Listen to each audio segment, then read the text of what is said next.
Hello and welcome into another edition of State of the Sun Devils alongside Jesse Morrison and Damon Allred.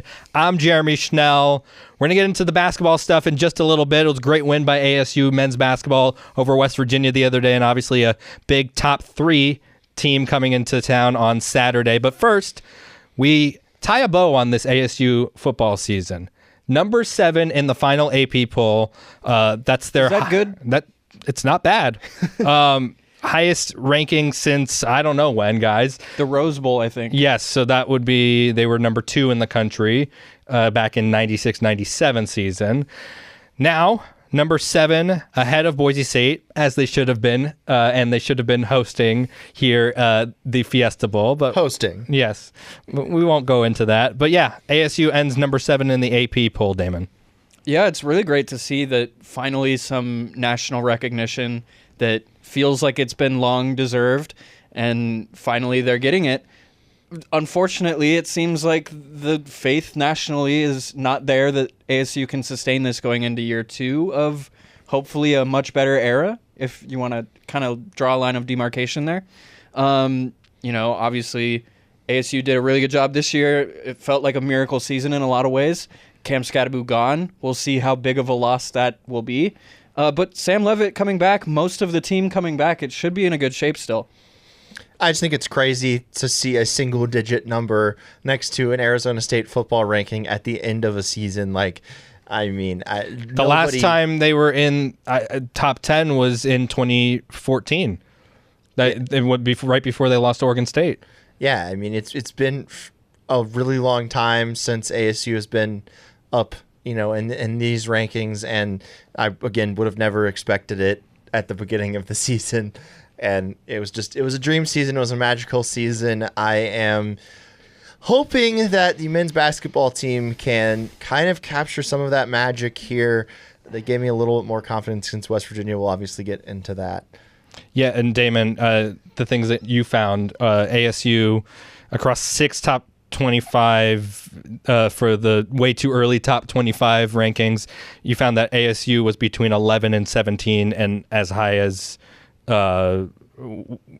between first and third in the Big 12. Yeah. Okay. So pretty good stuff. I would like to see them in the top 10. I think they should be in the top 10. I think it was something like 6 SEC schools ahead of them in one of the How many SEC teams made it further than ASU this season? Can you remind me? 1. Ooh. The one that's not 6. They lost to. Huh. Yeah.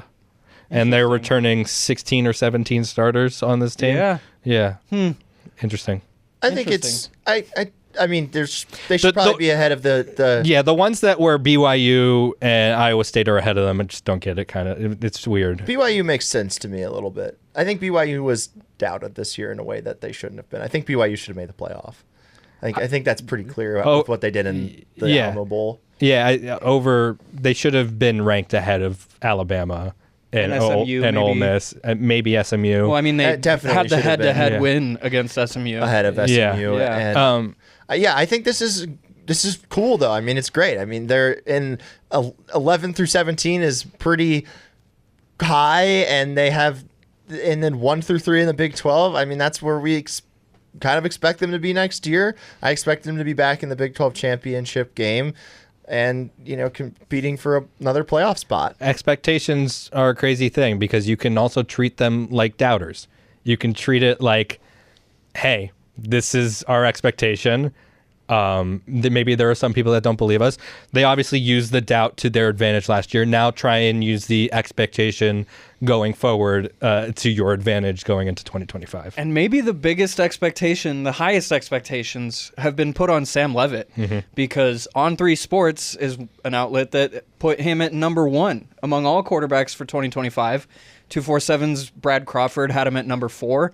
I mean, he's got as much a chance as anyone to come out and be a Heisman and be the best quarterback in the country. And I think that whether he is or not kind of decides whether ASU will have a clear path to the playoff, I think. Yeah, if this season goes well, or the next season goes well for Sam Leavitt, he will not be Arizona State's starting quarterback in 2026. He will be in the NFL. Jake Fetty, come on down. Yeah. So that's all we had on the ASU football season, and we have now tied a bow. We'll never come back to this team, right? We'll never talk about it again. Never once. No, but spring practice is like not that far away. Yeah, not at all. Yeah. We'll obviously talk about Super pumped. the, I wouldn't say ramifications, but like how ASU can grow off of obviously this magical season that was. And there's another transfer portal window opening after spring practice, so that'll of course be interesting to watch. Yeah, we saw a center just enter the portal, starting center from Notre Dame. So that's ASU, one of the few positions ASU has to replace with, a starter. With Leaf leaving. Yep, that would be interesting if they could try and get him in here. Maybe he can talk to Jordan Clark a little bit. There you go. See if we can get him Clark in here. is a big Kenny Dillingham fan. Good relationship with Kenny still. All right, men's basketball. They snapped their losing streak, finally get their second win in the Big 12, beating West Virginia 65-57. It was a quad one win. Number 23 West Virginia on the road. That is a tough place to play. And, I listened to some of the broadcasts, and they were talking about how the atmospheres are maybe a little different this year for ASU, playing on the road against teams like West Virginia, who come pretty close to selling out almost all of their games on every a cold season. night in Morgantown. Yeah, I mean, I don't want to name names, but Washington State doesn't get very many, sellout crowds, especially against ASU, maybe on a Tuesday night in the Pac-12. But yeah, but they did have to play the Oregons, the Washingtons, the UCLA's, the Arizona. There were some good atmospheres. Pauley Pavilion, when that team is bad, it's very quiet. Yeah, but when they're good, it's... But like an 8 p.m. tip where you can get in after traffic? Ooh. Yeah, tough place to play. So but yeah, anyway. USC can be a tough place to play. Great win against a West Virginia team on the road. Now, can they bottle this up and move forward and beat an Iowa State team coming in as a top 3 team in the nation? We'll have to see. We'll get into that in just a little bit. I want to talk about Jaden Quaintance because he was spectacular against West Virginia. Obviously a low-scoring game. You saw 65 points for Arizona State. He had 15 of them, 12 rebounds, 3 blocks. Just what have you been seeing from Quaintance over the past couple of weeks, Damon, that gives you hope about what we can see from him moving forward? Well, I think what's been awesome to see is just how his offense has started to come along a little bit more. He's still having some issues here and there, like in this game particularly, it felt like his dribbling, his drives were a big issue every time he was putting the ball on the floor. West Virginia felt like it was bringing multiple defenders at him, and it resulted in quite a few turnovers. But at the same time, he's got 3 straight games now of 15-plus points when he had just 1 over the prior 15 games. And he's really developing a chemistry with Alston Mason, I think, as a 2-man game where, Mason drives and Quaintance is there cutting, and it's really been good for ASU's offense to have that reliable thing to go to. And I think that it really worked against West Virginia, obviously, and the rebounding has been a huge part of it as well lately. 3+ offensive rebounds in 13 of the last 14 games, which is just an insane run. He was a big part of why ASU out-rebounded the Mountaineers 46-28, which is a season-high rebounding for them. Just a magnificent game from him. Yeah, and stuff that I like to see is the transition offense. There was a play in the last 5 minutes of the game where Quaintance was off on the wing just in front of the 3-point line, and Mason was driving and was able to give it to him wide open, and he just dunked it. There's plays like that where he can use his explosiveness, one dribble, and finish at the rim. I love to see this team finish at the rim more with authority, physicality. I think this team can play with it. They have the bigs and the strength to do it. I'd love to see ASU use that to their advantage moving forward, Jesse. Jaden Quaintance is just somebody that I just feel like is around the basketball, whether that's on defense, whether that's on offense, rebounding, blocking shots, scoring the ball. He's just kind of always involved, it feels like, and he's just got a really high motor. He's a really high motor player, which he should be at 17 years old. Got a lot of energy. he's got a lot of energy, and watching him play, I'm not sure he's going to be an incredible NBA player, but he's going to be. I disagree. He's going to be somebody that people love in the NBA because he's going to be one of these guys. Especially, he might develop into a star at some point, but early on in his career, he's going to be one of these guys that comes in off the bench, provides a ton of energy. As a fan favorite, is that kind of player somebody that it's just easy to root for? He's somebody that is easy to root for because, again, he just plays with the kind of hustle and heart that you just want to see out of basketball players. And I've loved watching him play, and he's honestly made me think, the NBA might want to consider changing those rules a little bit so that he could go to the league at 18 instead of having to wait that extra year. Yeah. And he is put himself in the ASU record books already now, passing Mario Bennett for the freshman record for blocks in a season. Mario Bennett had 55. Jaden already has 57 with at least 14 games still to go to. If he averages 3.9 the rest of the way, he can beat Mo Bamba for the Big 12 freshman record. Shout out Mo Bamba. It was an incredible college shot blocker. He would have to average 3.9 to block him. He's currently averaging 3.2, and that leads the nation. So he would have to step it up in a big way to get that record. But for him to be in the ASU record books already halfway through one season, what a job he's done. Yeah, and obviously the defense was very good on what day was it? Wednesday? Was that? No, Tuesday. Yeah. This week is just kind of, I don't know what day it is. But yeah, on Tuesday when ASU beat West Virginia, the defense was spectacular, especially on Javen Small, Big 12's leading scorer. He, kind of non-existent in the first half. Got his a little bit in the second half, but got to the line a bunch. Yeah, but ASU was able to really shut him down.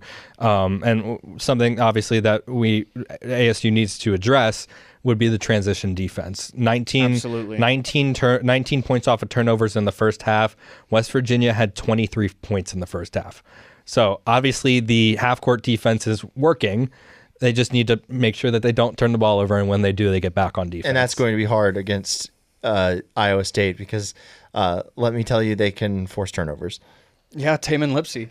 But, it was amazing to see. You mentioned the half-court defense was so good. It was funny being in halftime of that game and, finding that stat and pointing it out and being like, okay, so we'll see how this plays out in the second half as well. And, as soon as the second half starts, West Virginia goes 7 minutes without a field goal. And you're like, okay, yes, the half-court defense is real. And I think ASU has really shown this in the last few games. BJ Freeman, Adam Miller did a great job against Small. And when they would get switched off of him, it would be Quaintance that he was seeing. And so as a guard, you never want to go from seeing two really good perimeter defenders to a really good unicorn of a big defender. His ability to guard 1 through 5 is something that ASU needs to utilize more. Right. 100%. Something that stood out to me about this game was, again, the fast start at the beginning of the game and then at the start of the second half. ASU, that's been a struggle for them, is starting quickly. And if they want to beat Iowa State on Saturday, then that's going to be a huge key, is getting out to a quick start because, they can't have one of these games where they score 20 points in a half. That's just not going to bode well for them. And another thing to that point, something they can't let have happen is Freeman's technical foul in the second half where he elbows a player while they're walking to the bench after a timeout. You just can't have that. The ASU had a 13-point lead in the second half at that point in that game, and we're cruising right along, it felt like. And as soon as that technical happened, it felt like all the momentum had, been sucked out of the game. And you're not going to have that margin for error against Iowa State where you can survive a technical foul like that when you have all the momentum. If you have the momentum against Iowa State at any point, you have to do everything you can to hold on to it because this is just going to be a game without any margin for error, I feel like. And that goes for Bobby Hurley as well. Yeah, Bobby as well. He needs to make sure that he doesn't get teed up with the lead in the second half because that could, or, down 5 or something that could really hurt them. We've seen it in the past happen, and they can't let the emotions spiral them out of control in this game. This game, they're going to have to play a perfect basketball game pretty much to beat Iowa State from watching Iowa State. So that technical foul, you can get away with that against West Virginia. Not sure about it against the Cyclones. Listen, ASU had its second 17-year-old make his debut. He did his Trevor best. He sure did. Trevor did his best the other day. Got in his cardio. Yeah. Good one, Jesse. Would love to see him continue to get the opportunity to get the experience and ASU, And give Alston a little bit of a break, because Alston's been playing nearly 40 minutes a game. Especially, and this is a good segue, if Josan Sandin can't return on Saturday. Yeah. What are you hearing about that, Damon? Feels more like it could be than it probably will at this point. I've kind of circled next week's Colorado game before the Arizona game as maybe one that makes more sense if you want to ease him in. Bobby talked about that Baylor game being such a tough game to come back in. And so if Bobby doesn't want him to come against Iowa State, which, I mean, goodness, you talk about how good Baylor is on the perimeter, Iowa State is that much better. And so I don't know if you want Josan to come back against that defense.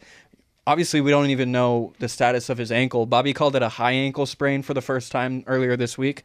And so those are things that can be a little bit trickier, as he mentioned. And so we'll see if Josan can get in there. Obviously, it feels like for ASU to have a chance, he has to play. Yeah, that was going to be my point. I think he has to play in this game. Obviously he can't. If he's going to be a liability to the team, like I don't think he was necessarily a liability against Baylor, but I don't think he was necessarily an aid to the team. He definitely was showing signs of that ankle bothering him. And I want him to be back. I think that they absolutely need him to be back because the combination of Alston and Trevor Best is not going to fill in for what Josan Sandin brings to the table. And this Iowa State team is too good. I think we can all agree, even with what Quaintance has done, even with what BJ Freeman has done, Josan is still their best player. And to beat Iowa State, they're probably going to need their best player out there providing that offensive spark that he does off the bench, which that helps too, is just he comes off the bench and provides such a spark for the team and kind of lights a fire every time he gets in there. Playing against a tired defense from that standpoint too. Yeah. This team is really good at shooting the three. If ASU wants any chance of knocking off number 3 Iowa State on Saturday, they need to really dig deep and close out on those 3-pointers, Damon. Yeah, in all of Iowa State's close games, which they have not had many, if you go look at their game log, so many of their games have just been blowouts where they're getting out and making teams look like D2 schools. And so for ASU to have a chance, I feel like you can do one of two things. You can either be number 1 Auburn, which ASU, I don't think they're going to be number 1 Auburn on Saturday, or you can hold Iowa State under 25% from 3, which is something that they have done in conference play a little bit. Colorado, Cincinnati, West Virginia, all held under 25% from 3. Obviously, Iowa State's a much different beast. Curtis Jones is 40% on 7 threes per game. He's averaging 18 points a game. That's almost what Javon Small has been doing as a Big 12's leading scorer. Kashawn Gilbert, really good as a point guard, too. 16 points and 5 assists per game about. Yeah, to interrupt you there with Gilbert, he's the guy that really scares me in this game. Defensively, he's tough. And then offensively, just, if ASU stops them on the 3-point line, like if they can hold them in check on the 3-point line, he still scares me because incredible finisher. Like he can make some tough layups, make some circus layups. The color commentator, or maybe the play-by-play guy, I don't remember, on the broadcast against UCF was just like, circus layup. He said it twice. And he's quite the finisher, quite the defensive player as well. And great passer, knows where to find people. So I'm scared that even if they can't stop them, or even if they can stop them from 3, that he's just going to still be able to get out and transition off of some steals that he forces, or be able to get to the rim and, finish. And another guy who forces some steals, Tamin Lipsey. You guys may remember from last year when Frankie Collins was up there leading the nation in steals per game. Tamin Lipsey was always right ahead of him. Lipsey was Big 12 all-defense last year with 2.7 steals per game, 2.4 this year, and has 3+ in 3 of his last 4 games. But ASU is catching a little bit of a break here. Iowa State won't have their best NBA prospect, Milan Momcilovic, who shoots 44%. I'll take your word for it. On the pronunciation. 44% on 5 threes per game. He had hand surgery this week, so he's going to be out. That's kind of a big break for ASU. Yeah. I think what ASU has to do, like you said, Curtis Jones shooting 40% on 3s this season, that's absolutely insane. But Jesse, to your point, if they do stop Iowa State on the perimeter, Gilbert can really take over the game if he wanted to be able to, create his own shot and kind of get to the rim and then set up his teammates as well. They're not just a 3-point shooting team is something that I think should be emphasized here. They're not a live by the 3, die by the 3 team. Another key, I think, in this game, though, is ASU's fans. Like, they've got to be there. It's got to be one of those games. I know there's going to be some Iowa State fans there as well. That's true. But it's got to be one of those games like, we've seen with when Oregon's come to town before, or USC with Bronny, or Arizona games where, the student section is standing in the second level, a lot of UCF game, it was like that. A very because of Mikey Williams draw. A very very packed student section that goes into the second, I guess second deck. There's not really decks, but second level of the it being stands. a noon tip off, I feel like is huge. I don't know. I think for Friday night, I don't know. It's really difficult. Obviously, this is a party Some school. Hungover So. Sun Devils. But again, obviously ASU party school, Jesse. The Bronny game was early in the day. It was a 1 p.m. start, I think, or around that time. So we will be there. We will. Yeah. Damon, Jesse, Jeremy, we'll be there. Unless Jeremy gets sick again. Yeah, that was upsetting. I really wanted to go to that game. It was a good game. The Baylor game, It right? was a good game, even though they lost. Yeah. But yeah, we'll be there.